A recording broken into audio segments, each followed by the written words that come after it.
dardaaran ahaan baan u leeyahay inaysan dhicin Soomaali dib qori isugu qaadata iyo Soomaali waxaan laga midaysnayn u dhaqaaqo runtii waa inuu dhibku ku keeno waayo aragnimo waa inaad ogaato waxaad qaban kartid waa inaad ku xisaabtanto tabartaadu waxay tahay laakiin waa inaad isdhiibin ninka xoogiisina wuu baxay nimankii istaagay nin kamida yaa yiri nin baa ka kacay barti oo haddana dhacay wariyuu ahaa mar labaad buu istaagay waan wada fiirinay wallahi waa Jamaal wallahi waa Jamaal waa dhul banaan waa dhufayska cadawga ciidankii wuu tagay ninkanina waa Jamaal nin laga tagi kara maaha nin aan shakhsiyan anigu aan ka tagi kara maahay waaya qisooyinka aad kala kulmayseen waqtigaas iyada iyo marxaladii adkayd waxaa laga yaabaa inay qisooyin badan oo kala duwan ay ahaadaan midba si ay ku timeeyeen wax ay maartay ay tibaaxaysaba maxamed ma jiraan laba saddex qiso oo is leedahay waxay ahaayeen qisooyinka aan weli laabta ku sii hayay aan la soo kulmin way jiraan laba saddex iyo afar ka badan ba way jiraan qaar ka sheekeyn maayo oo dareen ahaan hadda kama sheekeyn karo inaan hadda ka sheekeeyana imay gaarin laakiin qaar aan isleeyahay anigana waxba yeeli maayaan inaan ka sheekeeyana cidna dhaawici maysaa wax ka taaban afeef baana ku lahaayo anigii ku yiri dadka qaarkii waxaa laga yaabaa waxyaabaan uu ka sheekeynaya xataa inay ka sheekeyn kari waayaan halgan markii lagu jiro waa iska dhibsaan kuu sheegay oo halgan meel qabow ma leh dhibkaa lagu jira waxaad isku baranaysaan rag sideedoo kale reera ka soo tegay asxaab baad noqonaysaan naftaad isu huraysaan raggaa mujtamaca ee faraha badan dad baa gaar kugu noqonaya aad ka jeclaanayso kuwii hooyadaa dhaleen kuwaasoo kale runtii ma jeclid inaad ku horshiidid adoo inaad ka hor dhimato ilaahay ku sii hor qaado ma jeclid marka kuwo aanu naftayda aan ka jeclaaba iga hortagay inaan ka sheekeyn karo haddaan laba iyo saddex kaa xuso waxaa jiray nin la dhihi jiray allahu naxariis ziyaadiye cabdinuur xasan mataan kismaayo ku magac dheeraa aad jabad isugu kaan taqaanay qaybta nadiga galbeedka gorgor aad baan soo jeclay nin dhalinyaro ah ardaydii reer Kismaayo kamida isagoo wadanka waxbarasho kaga maqan halka ka soo raacay ciidan la dhihi jiray laanta buuro kadib galbeedka yimid galbeedka aanu iskala jaan qaadnay ana aad isu jeclayn bahda caafimaadka kamid ah markii dambe hogaaminta ciidanka isagoo shahiiday taliyo ciidana ninkaas wuxuu ahaa nin aan aad runtii isu jeclay markaan isu nimaadno kulanka oo kale isku meel baan u seexan jiray bas xog wareysan jiray si family oo gaar ah isu sii naqaanay oo walaaladii iyo hooyadii iyo inta ciyaal loo dhalatay iyo wax walba aad baan isu baranay bariyada kamid ah oo isla waaga aan ku sheegay hadda kaaga sheekeynaya anagoo u kacnay erar toga erareed aadanayda khatitaan ka baxnay xagga u kacnay yaa soo laabadkaygi yaa toga daaqad ku soo noqday muddo dhowr bilood markaan ka maqnaa markaan soo laabtay baan habeen reer imid ciidanku aad bay u yaqaaneen anigii isaga waxa naga dhaxeeya oo jacayl ah laba wiil oo reer joogta oo raggii ballantanada qabanayay ee goobta kale ciidanka noo wareejinayay dhaqanka jabaad waxa ballan baa la wada leeyahay ayna cidna aqoon labadii nin baan isugu nimid reerkii anoo reerka soo aaday oo raggana iyagana soo kaxeeya rabaa nacfina ka qaadano wiilashii baa waa la iswarsadaa warrama la dhahaa waa la wardiiday labadii wiil baa afka saaray adoo waran bay isdhex dhaqan waxa labada wiil mid baa amiira mid baa xaq ay ku tahay inuu u warramo ruuxa kale markuu la kulmo markay i wardiideen waxaa jira dareen jidhku leeyahay jidhka ay diday waxbaan dareemay marka hawshii aan ku jiray rag odayaalahoo reerkaan la hadlayay yaan iskaga tegay isagii baan u yeedhay qolyihii kalaan reerka ku reebay mid baan ku yidhi ina mari idinku hawsha soo qabta intaan sii soconaan ku yidhi say wuxuu jiraan markaas wuxuu igu yidhi waxaa shahiiday cabdinuur Kismaayo runtii axwaashaydii caadiga ahayd markaasay iga luntay maalinkaasay ahayd maalinkii hadal jabhaddu ay hays u lahayd oo ahaa halgamaa mana naxo mana farxo aan isiri malaha martabadiisii baad gaadhay maalinkaa wixii ka dambeeyey weliga ma walba haarin calashaan waad quusanaysaa laakiin nolosha quusta saaxiibkay oo aan golgol wada seexan jiray oo aanu jeclayn inaanu dee haddii ilaahay guulna siiyana si gobonimada ku gaadhno haddii kalena goob inaan ku wada sheegno inay la ii soo sheego aad bay ii dhibaysay saaxiibaday baan u tagay aan ka imid waxay dhaheen bal waran oo warrami kari waay dhammaantood way garteen anaa waxba u sheegay way iska wada wooyeen dhammaan raggii way nool yihiin waxaa laga yaabaa muuqaalkan inay dib u daawadaan raggii halkaa ila joogay nin maxamuud geni la dhihi jiray baa ka mid ahaa ilin baa naga soo wada daadatay horta dhuunta intuu wax noo istaagay baan hadli kari waayey ragga dilay saaxiibkay dee gacantooda ku baxay waxa cawaaqib xumada kale nagu ah waxay rag Soomaaliyeed oo dhibka xanuuntada ah ee ka hareen haddii axmaarkii kugu soo duulay uu yahay ruuxa ku dilaya ama aad dilayso waa guul waxyaabahan u baahannahay in cashar ka baranana waa taa laba gari iyaga la isku jabiyaa in loo adeegsado ruuxi walaalkii qabto dilo isagoo mabda uu ku dilayo uu ogyahay inuu xaq yahay waxyaabahaas ay ahayd runtii aad baan u qaadan kara lahayn in rag Soomaaliyeed ku dhiiradaan xalaalaystaan rag culimo ah ay sheegaan inay waxa weeyaan in la laayo oo NLF ay tahay xaq qaadcu dariiqin yihiin ragga xornimada u kacay waxyaabahan u baahannahay haddii Ilaahay nabad aan ku hadalay inay sii inay ka waantoono oo iyada dib u dhicin nin Soomaali ah oo xaq u dirira inuu ku keeno kala ah oo waxa weeye ka dabato qori soo qaato oo la dagaalamayna dhicin iyo inay dhalinyaradeenu si fudud inay durba qori ku qaadan wax laga wada midaysan yahay oo la soo yahay mooyaane miditaas ay ahayd waan ku dheeraaday afwan tan labaad waxay ahayd waxaan lahaa saaxiib Jamaal Cabdi Axmed baan dhihi jiray dhalinyaradii iskuulka ee sawna reer dhagax buur buu ka mid ahaa koobitunaadka dhamaysay sanad ay aad u yaqaanaan reer dhagax buurku oo waxaa jira ardada koobitunaadka reer dhagax buur imtixaanka ay galeen oo dhan la kansalay kuwii baas lahaa oo dhan baa la kansalay Itoobiya way wada reebtay marka uu carooday oo haddii nin soo dadaalay 12 sano in la dhaho imtixaanka waxba kama jiro noocyadii isticmaalku isticmaalayay dadka mustaqbalka laga luminaya ka mid ahayd ardaydii uu ka mid ahaa waan isbaranay nin aad u qiimo badan buu ahaa Jamaal intaan wadanka imid aabihii waan u tagay Allah u naxariistee nin aan aad u jeclaa buu ahaa qiimo badan runtii saaxiibuhu way soo ekaadaan baa la dhahaa aan suba ekayn oo waxaa jiray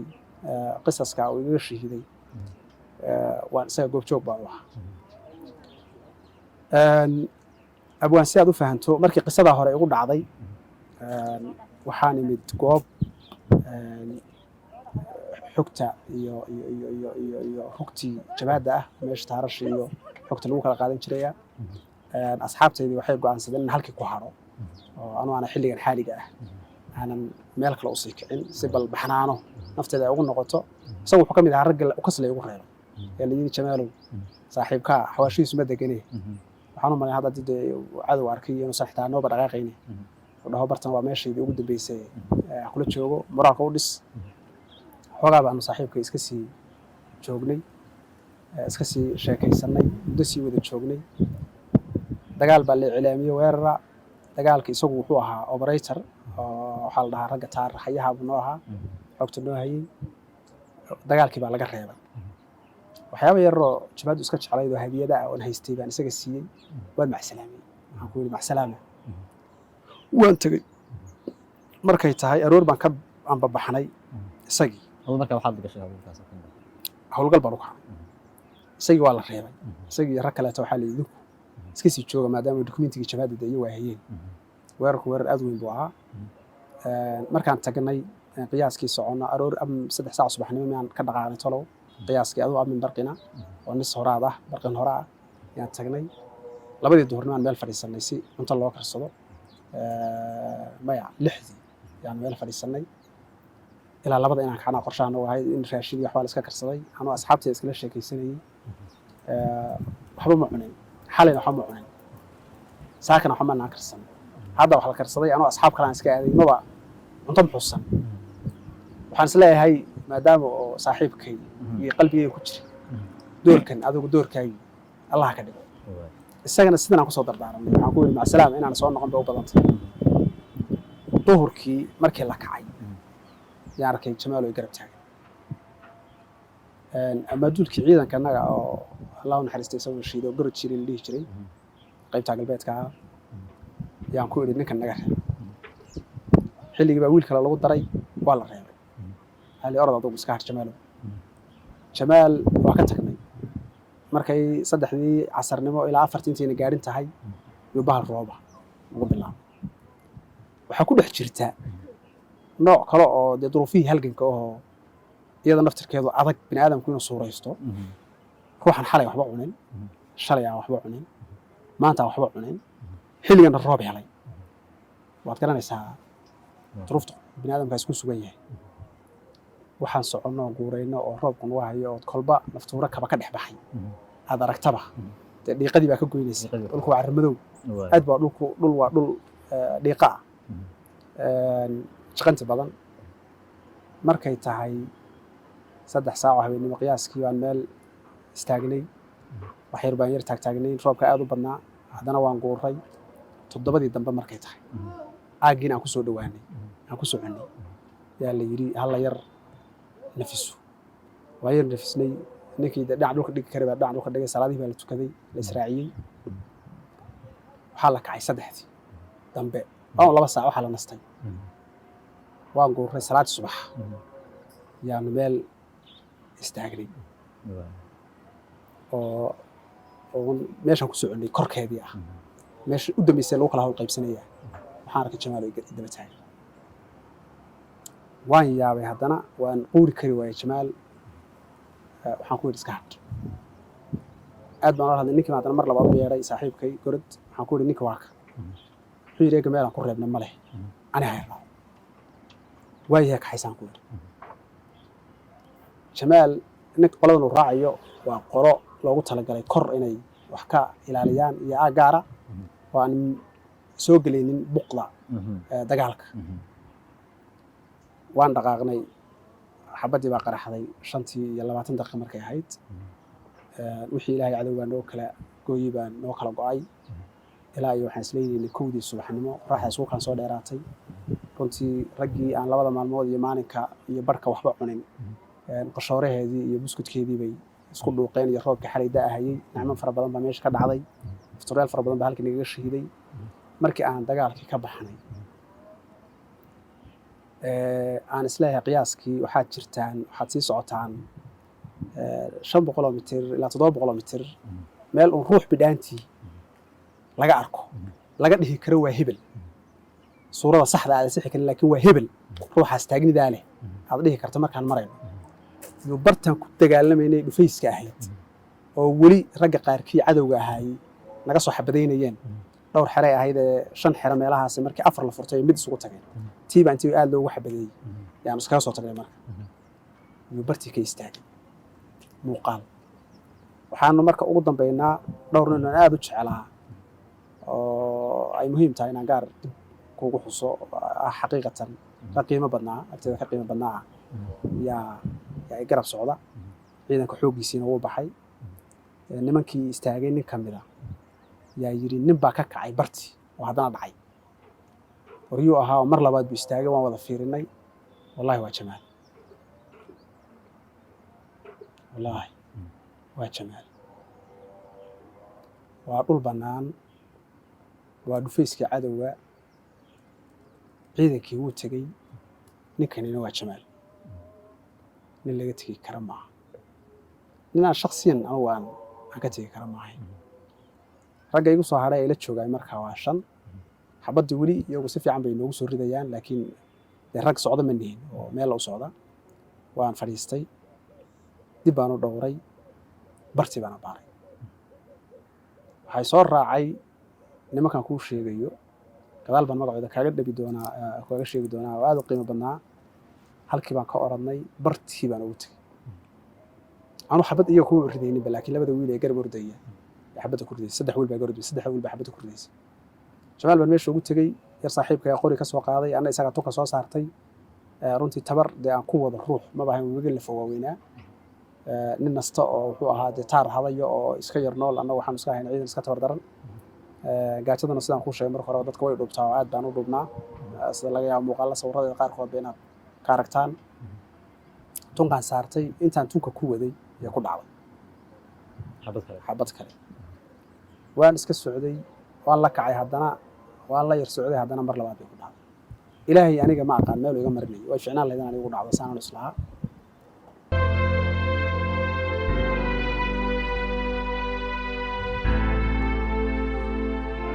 runtii way ahayd sidaan ilaahay ka rajeynayay ma ay dhicin waana jeclaa runtii wax ilaahay qadaray inaan maanta ka sheekeeyo noloshan baan u malaynayaa in dib la igu reebay meesha isaga kaga noqonaysa inaan igaga dhacday adoon jeclaan lahaa wixii aan u baxnay bay ahayd laakiin ilaahay ragga qaarkiina waa siiyey ragga qaarkiina weli waa nool yahay jamaal allah u naxariis ziyaadiye waxaan keenay bartii aan ka kacay 700 mitir qiyaaskii yaan ku soo riday bartii aan ka kacay oo goday iyagoo sidii xabadii ugu dhacayso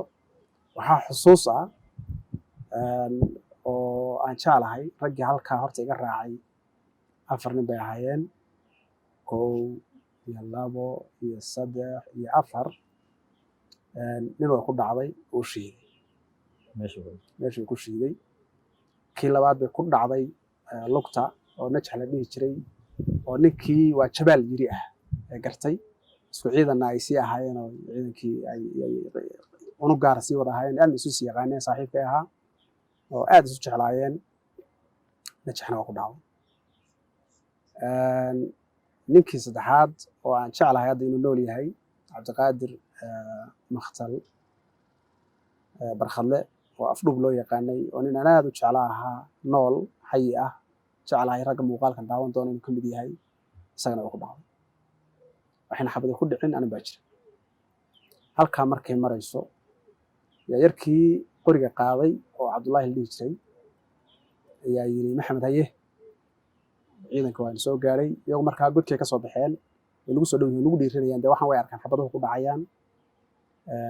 ina kici may baan ku yidhi meel looga socdo xabadaan aad ugu riday raggii nagu soo socday xabaddaa iga dhammaatay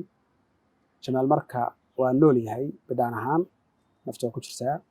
laakiin nin dhaqdhaqaaq iyo abda leh ma ahayn wuxuu yidhi saaxiib qorigayga ku jirtaa qasnadda garabkaygu jirtay rasaas ku jirtaa qasnad keli watay qasnaddii waa la baxay qorigaan gashaday aan iska fadhiistay ilaahay u naxariis ziyaadiyo show markaa uu ila hadlayaba nafta qaybtii u dambeysay yaa waday qorigaan iska furtay oo iska kor fadhiyaa ragga soo socda waan arkaa ma xabadaynayn waxaan lahaa balaa soo dhowaadaan kolkaas wuxuu igu yidhi maxamed jannadaa inoo ballan iyo nafsoo ka dhacday intaan baa isugu xigtay ilaahay ha u naxariis ziyaadiyo intii ku shahiiday ogaadeenya runtii rag fara badan baa ku tegey oo aan tiro lahayn inta uu isticmaar jirana waxaan jeclahay inaysan harayn inay rag ku leedo ku go'o markaan hubsaday saaxiibkay inay nafsi ka dhacday baan anoo noolayn dhimanina yaan kaxay qorigaan shada iska qabsaday markaasa waxaa kor kaga soo bilowmay qori weyn oo raggii aan kuu sheegay inuu isagu raaca ay ahayd yaa qoladii aad loogu riday godkii bay dib ugu carareen iyagana meel waxbaa kaga dhintay waa iska soo kacay raggii asxaabta ahaa ee wada dhaawaca yaan gadaal ka soo gaaray waxaan is dhihi karaa maalmihii kugu adkaa noloshay ka mid ahayd xilli aadan nolol iyo geeri iyo xabad iyo shanqadheeda aadan kala jeclayn inahaasaan u malaynayaa inay ugu xusuus adkayd laakiin si aynan u noqon bini aadamku haddii uu dhib laga sheekay waxaa laga yaaba nolosha dhan bay dhib u arkaan dheef bay lahayd nolosha waxay u baahan tahay qofka bini aadamka waxyaabaha uu qabsanayo inay ka mid tahay cibaado cibaadadu kurusbaareedkeedu waa jihaadka keliya waxaan u baahannahay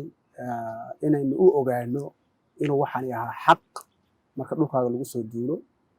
inaad u jihaado ood u dhimatana ay xaq ahayd sababtoo ah 7 baa loo soo dhintay سيد محمد عبد الحسن baa loo soo shahiiday axmed gurey baa ka horreeyay taariikhdiisa WSLF baa jirtay oo 7 kii ahayd ONLF iyo al-Ittixaad baa iska garab dagaalamayay oo isa soo gaadhay dhammaan dadkaasi dad xaq ku diriraya ahay haddii dadku isweydiiyaan xaqii muxuu u hirgeli la'yahay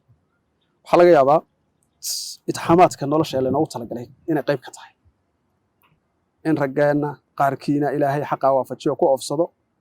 ragga qaarkiina ayagana naar ku shaqaystaan oo waxa weeyaan cibaadada ilaahay ku seejiyo marka dardaaran ahaan baan u leeyahay inaysan dhicin Soomaali dib qori isugu qaadata iyo Soomaali waxaan laga midaysnayn u dhaqaaqo runtii waa inuu dhibku ku keeno waayo aragnimo waa inaad ogaato waxaad qaban kartid waa inaad ku xisaabtanto tabartaada waxay tahay laakiin waa inaadan isdhiibin niyadaada aadan ka dhiman qofku runtii markuu dhaho waxba ma qaban karo isbedel ma samayn karo way markuu isdhiibay waa inaad at least waxaad qaban kartaa taqaanid ana waxaan qaban karno waa inaan dadkeennu aynu barro dhaqan inay leeyihiin gaar ah oo islaam ah diin inay leeyihiin wax faraysa waxna ka reebaysa dariiqad nololeed oo ay ku soo noolaan abi isra inay jirto oo xalaal iyo xaaraan u kala abtirinaysay iyo inay ummaddu noqoto ummad tabaabushaysan oo isku dhisan oo aan maanta mucaaradad iyo mukhaalifaad u baahnayn ee ah ummad inay waddo wada marto waxay ku heshiisan wax ku marto wacyiga iyo aqoonyahanka jiraan oo noqdo aqoonyahan ku hogaamiya ummadda wacyiga jira culimaduna ay noqoto culimo isu dunta ummadda oo ayna noqon culimo 10 masaajid oo magaalo ku wada taala midba sheekh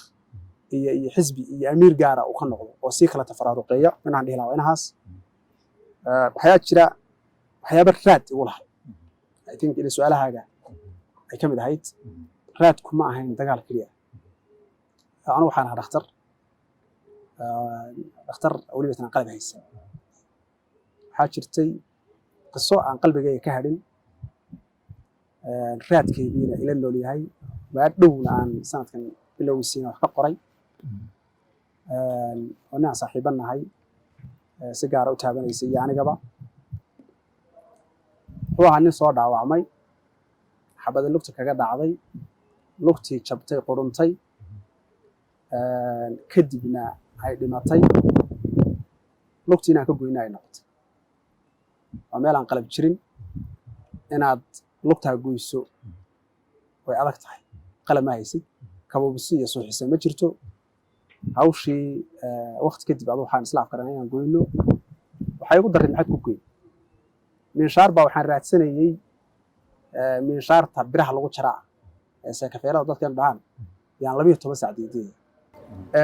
minshaartii baan 12 saac kadib yaan helay si adag baan ku helay hadda inaan waqti baan ugu socday ka wada sheekay dow maaha minshaartii markaan helay minshaartu way muruxsan tahay male macnaha birtii kuma jirto geed midhaya aan soo goostay waa isku toosiyo ninkii baan u yimid wuxuu aad ugu faraxsan yahay isaga lugtan dhimatay wax ka jira sababtoo ah dee lugtu way sii durkaysaa lugtii baan ka jaray maalinkaas aan go'aan ku gaaray inaanan caafimaad dib uga sii shaqeyn waa loo baahnaa xaqiiqatan laakiin aad bay ugu adkayd saaxiibkay oona aad u jeclaa buu ahaa wuxuutiyadu ku nool yahay hadda wuxuutiyadu ku nool yahay dayb seexde way yaqaanaan jibaadu daryeel ma helin cid u gargaarta ma helin dib wax u dayay ma jiro nin laba xaas leh u baahanaa in la daryeelo lixaad ku shaqaysta hadda runtii aysan jirin maaha inaan ka calaacala halkan laakiin waxyaabaha aanan weliga iloobaynin bay ka mid tahay dayib waa geesi aad u qiimo badan xaqiiqatan intii taqaanay la soo dagaal gashayna aad iyo aad u jeclaayeen ragga mas-uuliyaadkaabu ka mid ahaa waxyaabaha ka ciidan ahaan aanan weligana iloobaynin bay ka mid tahay geesnimadiisii iyo kartidiisii iyo wanaaggiisii iyo asturnaantiisii inaan weligii xataa baahitiisa aan dib loo maqal dayib sanadku mar halkan igu yimid mar baan qoraal ka sameeyey laga yaabaa dib aad naftaa u isdaalacato aad baan u salaamayaa saaxiibka hadduu uu noqdo dadka nasiibka u yeesha inuu halkan iga daawado waaya runtii qisooyin aad iyo aad u qaraadh oo qalbiyada gelgelaya ayay ahaayeen qisooyinka intayn waraysiga ku guda jiray aad ka soo sheekaysay ma la odhan karaa maxamedow waxaa jiray qisooyin iyaguna togan ama farxadeed oo aad la soo kulantay intii aad maalmaha qaar soo mareysay laftooda ها walow farxaddu ay dadka u kala miisaaman tahay haddana waxaa jira waxyaaba aad noo farxad gelinaya waayo waxyaabaha aan aadka u xusuusto waxaa ka mid ah yani loobayna bulshadan waa bulsho saboola waa laba arrimood baan isdhihi karaa aad ku soo koobtid walow dee farxad badan tahay markii murugo badnaatana farxadduna way badnaan marka laba arrimood bulshadeenu waa bulsho sabool oo xoolo dhaqato ah bal xoolaha haystaan aad isaga yaryahay bulshadaasaan ka dhexalgamayna maalin maalmaha ka mid a yani niman dhalinyaro ah oo xoololey ah u yimid annagoo dagaalo iyo dee dhibaatooyinkan kaaga sheekeynaya ka soo baxnay waxaan ka codsaday inay xoolo nagu caawin karaan tabartood waxaan u malaynayaa inay 5 nin ahaayeen oo reer wada degan oo ehel ah 4 ka mid ah yaa geel bixiyey nin walba neef geela oo ishkinaa yuu bixiyey waan warsaday oo markii dee aan ka guddoonnay yaan ku yidhi geelaagu hebelow intuu dhan yahay kolkaasuu yidhaahda geelow waa 8 aad baan u nahay ninkii 8 neef leh yaa neef bixiyey waxaa laga yaabaa inay dadka qariib ku noqoto ninkaas waxaan hubaa dee ehel kale ma siiyeen laakiin halganku u huray kii ugu badnaa baan ku yidhi kiinee ugu badan geel 18 neef buu yeeshay 4 neef bay ka bixiyeen hal nin waxba lahayn mooyee 4 nin ba geel bay bixiyeen kii ugu yaraa 8 neef buu lahaa kii ugu badnaana 18 neef buu lahaa deeqda intaa la eg dad kale oo waxba haysanin buu halgankan 30 sano ka dhex socday 1992 92 oo xabaddu qaraxday ilaa iyo 18 iyo xabaddu ay socotay way dadkaasi wax bixinayeen marka dadka gobta ah runtii oo wax lagu farxo loo shahiida ahaa loo dhinto yaa horta yaa waxyaabaha aniga aad aan u xusuusanahay ka mid ah raggaasina dee intoodii badan qaarna halgankaa jiray oo cadowgii baa dilay saan maqlay nin ka mid ah raggii 4 nin oo ka midna way nool yihiin waa dadka aan u jaansalahay inay mar uun meeshoodii ku gaaro qaar baan ismaqalay aad bay u mahadsan yihiin aad bay u in ka badanna waa la sameeyey qisada labaad waxay ahayd raggii halganka ku jiray nin ka mid ah yaa ku lug beelay halganka wuxuu ahaa nin raggii aadka u qiimo badnaa ah aadka u firfircoonaa ah waa nool yahay farxaan waa nin reer dhagax buuraha aad baan u jeclaa qaybtanadii buu ka mid ahaa galbeedka markuu lug beelay waxaan dabcan inaan reer u dhisno waad og tahay ruux dee laangara ah isagoo khiyaarkiisa oo haddana jabhada uu xasiisan yahay khiyaarkiisa intuu reer u tago dee gabarh kama shukaansan karo waxay noqotay markii annagu uu shukaamino oo u keenno gabadh gabdhihii ka mid ah maryama allaha sharfo oo aad noo sharaftay yaa jirtay waan u sheekay waxaan rabnaa farxaan inaan ku guurino miyaad maqashay farxaan kolkaasay tiri haa jabhaddu ridqay u garan og tahay kolkaasay tiri haa waan maqlay farxaan inuu laangaroobay oo lug beelay nin baa ila jooga saaxiibkay ahaa kolkaasaa waxaan nidhi farxaan waa lug beelay reer roo u baahan yahay inaan wax ka reebnaan rabnaa sidee kula tahay waxay tiri anigu waxaan ka mid ahay dadka uu luga beelay runtii aad bay aniga ii qiiro gelisay qalbiga ii taabatay diyaar baan u ahay bay tiri farxaan oo lugla inaan reer u noqdo gabadhii alxamdulilah waa reer 5 ilmood bay maanta u haysaa 2 wiil iyo 3 gabdhood waa reer degan oo reer dhagax buuraha marka waxyaabahaasna waxyaabaha togan ee wanaagsan ee dadkeenu lahaa ee mudnaa bay ahayd waan ogahay maanta gabadh xataa haddaad nin laangaro xoolo la tahay inayna kuba yeeshay gabadhaas ninkaa xoolo kuma raacin isriya reer ay u taqaanay kuma raacin gobonimada iyo sharaftaa naftaa uu huray ee kulliga waayay buu ku raacay marka dadka aan iyo waxyaabaha qalbiga ka bixina wanaagsanna waa ka mid labada qisaan ka sheegi kara sawirkan waa adiga ma xasuusataa sawirkan maalintii laga qaaday goobtii laga qaaday haa waan garanayaa sawirkan waxaa laga qaaday wawaadhow marka hadda dhacdo waadhow maanta 10 sano laga soo wareegay waxay ahayd April 24 24 April 2013 waxaan joogay meel laagta waleysi itoga daakhalad ku soo dartay fiiq madax lacdeeda ah madaxla oo meesha laagta ku dhamaato korkeeda oo aaga fiiqeeda aga fiiqeed baan joognay anteenada fiiqeed baan isticmaalaynay amin casar ah oo gaaban baa laga qaaday xilliga gaalada golden hour ka dhahaan waxaa iga qaaday naftuure sheekh siraaje oo nool isaguna oo reejkiga hadda degan oo kaameramanadii jabhadda ka mid ahaa marka saas aan u garanayaa maalinkii saacaddii iyo xilligii iyo weliba tinaan ku barwaaqo aad u badan aad u wanaagsan 2010kii 13 sanad iska wanaagsanoo waxa bilowgiisa barwaaqa ahaa marka saas aan u garanayaa ragii kula socday maalinka ee goobta ku sugnaydeen ama ka xasuusta ragii ila socday maalinka iyada ah wax badan kama noola xaqiiqatan wax badan kama noola waxbaa ka nool yahay ninka cameramanka waa joogaa laba wiil oo si gaar ah ila socday aan qorraxay baan ka tagay labadii mid baa nool aaday yare oo hadda ka mid ah ciidankan new police-ka dawladda sheekh nabiina allah u naxariistay dadkii nala joogay ka mid ahaa sheekh Cabdi oo taliska qaybta ka mid ah allah u naxariis ziyaadiyo nin saaxiibkay ahaa aadaan u jeclaa dadkii de ilaahay uu ku bixiyay xaqana ahaa runtii ugu dhaxaadkii halgankana ahaa waxaa ka mid ahaa gorod shiiday ninkan kaga sheekeynaya baduulka qaybta isagana allah u naxariis ziyaadiyo ma garan kara dhalinyaradii aad baan u badnayn waxaan dhihi lahaa in yar baa ka nool maalinkaas aad baa u mahadsantahay waayahay maxamed waxaan soo gaarnay guntii gabagabadii waraysigeena runtii qisooyin dhinac togan iyo dhinac tobanba wax ka taabanaya yaan halkaas u gudbinay intii waraysigu socday dardaarankaaga ugu dambeeya intayna barnaamijka soo galay bismillaahi raxmaani raxiim aad baad u mahadsantahay abwaan mar labaad baan kaaga mahadcelinayaa mar saddexaad xog iyo xusuus oo ahaa runtii barnaamij aan u baahnayn ummaddeena in loo reebo waxaa laga yaabaa dadka qaarkii inay dhahaan xogta xilligan kuma asaaboonayn iyo in sidaa looga sheekeeyo kuma habboonayn waxaan leeyahay xogtu kuma sugto waxaa jiray rag aad u qiimo badnaa ragga haddaan kaaga sheekeynaya iyo rag fara badan oo shahiiday oo sheekh deeq ka mid yahay allah u naxariis ziyaadiyo oon damcayna wax ka reebo annagoo xilli haysana meel nabada joogna laakiin ayna noo saamixin xog badan bay la tageen wax badan oo ogaayeen baa jira haddii aan xogta la reebin oon xusuusan laga reebin oon dib loo xusuusanna waxbaa inaga lumaya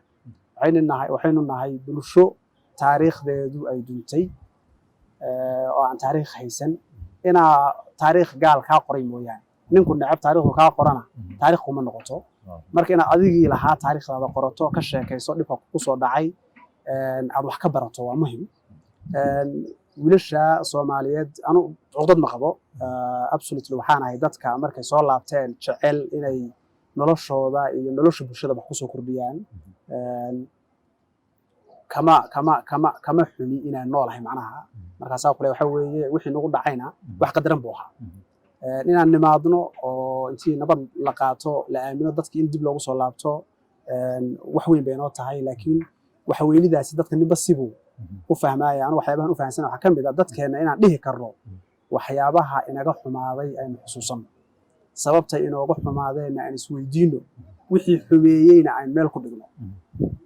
intaaba waa in la garto waxa hadda inala gudboon talaabaqaadkeeda inaan u diyaar garowno bulsho waxay meel u dhaqaaqdaa markay ogtahay jihada ay u socoto waxa ka horeeya iyo waxa ka dambeeya gadaasheeda jira bulsho indhala'aan iskaga dhaqaaqdaa meel indhala'aan ay ku duntaa oo dam u mugdi ah marka inuu bulshadu noqoto waxa ka maqan bulsho garanaysa waxa haysato ku xisaabtanta is og waa dardaarankayga tan kale anigu dhib kama sheekayn dhib shakhsi igu dhacayna ma jiro waxaa jira kuwa iga dhib badan naftu hore waxaa jira cali hebel la dhihi jiray oo ay asxaabtaydu garan doonto oo qaybta nogbeed ka mid ahaan jiray nin weyn ahaa meel cidlaa lagu helay axmaaradii xilliga ay howlgelaysa meel cidlaa lagu helay uu dagaalamay raggii la socday qaar baa shahiiday isagaa la hareereeyey sida jaamac libi ka heesay ee ka gabiyey meel cidla oo goda buu galay 24 saac bay kor fadhiday ruuxii godkaas oo dhar oo xuduntu kaga dhuftaa dabay ku dulshiday godku ku jiray dab ku dulshiday si kastay tiri bambay la dhacday ilaahay ma karin saq dhexe markay tahay iyo intuu soo baxay oo wuxuu diri kiray dilib ilaahay bixiyay dad waxaa jiray dhibka si gaar ah ee uga sheekayn karaya maalinkay qabsatay qisaska marka ka horeeya barnaamijka bilowday horta adigana shakhsiyan calooladay inaad yeelato iyagana ilaahay uu waafajiyo ruux walbaana wixii uu karayo uu ka xuso muhimku ma aha waxaan xusayno inaan dad ku dhaleecayn doono waxaan leenahay walaalahanagii nala dagaalamay ee cadowga soo raacay qodhiin iyo xiradin idinma asaaboonayn maanta nabad baan ku wada noolahay waa isla joognaa waa isu baahannahay waa aniga kule ninkii xilligan sawirkan aan gelayay ila socday maanta nin boolis ah hadduu nool yahayna waxbuu waddanka u tari hadduu shiidayna aakhiro janno aadi laakiin ka dariiqada kale ku dhintay qof walba ha ogaado meeshuu naftiisa ku waayay intaasaan dhihi lahaa ilaahay hayna waafajiyo sawaabka asalaamu calaykum waraxmatullahi tacaala wabarakaatu